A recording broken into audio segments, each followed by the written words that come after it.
रात का अंधकार चारों ओर फैला हुआ। हवा में ठंडक थी, मगर दिलों में एक अलग सी गर्माहट। अयोध्या नगरी के हर कोने में हलचल थी। किसी के हाथ में दिया था तो किसी के चेहरे पे उम्मीद की चमक। सैकड़ों सालों से लोग इस पल का इंतजार कर रहे थे, क्योंकि उनका राजा, उनके आराध्य भगवान श्री राम आज लौटने वाले थे। जब राजा दशरथ के महल में मंथरा ने कैकेयी के मन में विष भरा, तो सीधा असर पड़ा अयोध्या की किस्मत पर। राम जो स्वयं विष्णु के अवतार थे, उन्होंने एक पल भी नहीं सोचा, बस मुस्कुराकर कहा, पिताजी का वचन ही मेरा धर्म है। और इसी के साथ शुरू हुआ 14 वर्षों का वनवास, जिसने राम को मर्यादा पुरुषोत्तम बना दिया। वन में उन्होंने सब कुछ देखा, दुख, विरह, अन्याय और बुराई की हदें, मगर कभी अपने धर्म से नहीं डिगे। रावण जो घमंड और शक्ति का प्रतीक था, उसने माता सीता का हरण किया। राम ने समुद्र के किनारे खड़े होकर कहा, हे सागर देव, अगर तुम रास्ता नहीं दोगे तो मैं अपने बाणों से तुम्हारा अस्तित्व सुखा दूंगा। फिर वानर सेना बनी हनुमान जी ने समुद्र पार किया, लंका जलाई और अंत में हुआ अधर्म पर धर्म की महायुद्ध।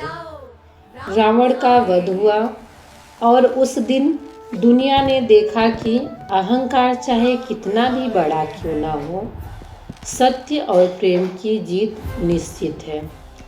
14 साल बाद जब राम लौटे, अयोध्या में एक भी कोना ऐसा नहीं था जो अंधकार में डूबा हो। लोगों ने घर घर दीपक जलाए, बच्चे नाचे, महिलाएं गीत गाने लगी। राम आए, राम आए। हर आवाज में खुशी थी, हर आंख में खुशी के आंसू थे। राजा राम का रथ जैसे ही अयोध्या के द्वार पे पहुंचा, धरती पर मानो स्वर्ग उतर आया है।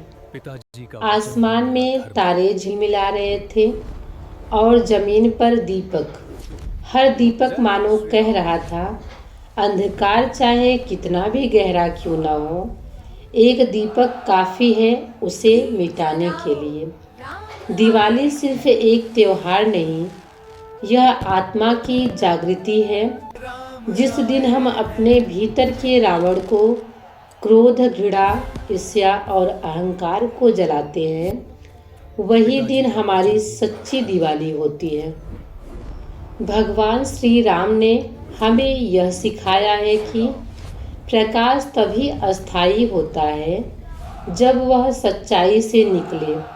हर दिया जो हम जलाते हैं, वो हमें याद दिलाता है कि हर इंसान के अंदर एक छोटा छोटा सा दीपक छिपा है, बस उसे जलाने की देर है। कहते हैं इसी दिन माता लक्ष्मी समुद्र मंथन से प्रकट हुई। उनके हाथों में कमल था, कमल जो कीचड़ में भी खिलता है और हमें सिखाता है कि शुद्धता हालातों से नहीं, विचारों से आती है। इसलिए दिवाली की रात को लोग अपने घर साफ करते हैं, दीप जलाते हैं, लक्ष्मी पूजन करते हैं, क्योंकि जब मन और घर दोनों पवित्र हो, तभी लक्ष्मी जी का वास होता है। एक और कहानी कहती है कि इस दिन भगवान श्री कृष्ण ने राक्षस नरकासुर का वध किया था, जिसने 16,000 कन्याओं को कैद कर रखा था।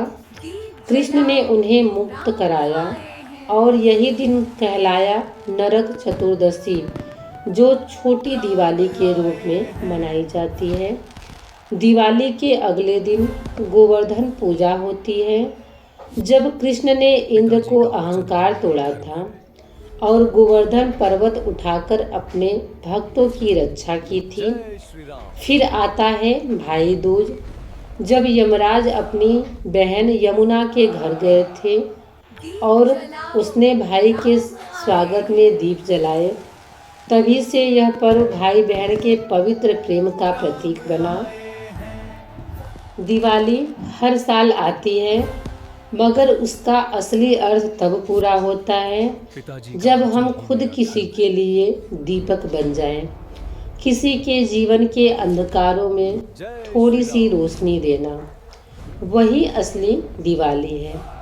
जब एक दीपक दूसरे दीपक को जलाता है तो उसकी रोशनी कम नहीं होती, बढ़ जाती है। इसलिए इस दिवाली सिर्फ अपने घर नहीं, किसी के दिल में भी दीप जलाइए, क्योंकि सच्ची रोशनी वही है जो दूसरे के जीवन में उजाला लाए। दिवाली सिर्फ एक रात की नहीं, यह जीवन की दिशा है, अंधकार से प्रकाश की ओर। Hello my YouTube family, happy Diwali. तो कैसे हैं आप सब? हम एकदम अच्छे। आप बताइए कमेंट में आप लोग कैसे हैं, और आप सभी को हमारी तरफ से हैप्पी दिवाली। मिलते हैं नेक्स्ट ब्लॉग में, तब तक के लिए हैप्पी दिवाली। जय श्री राम।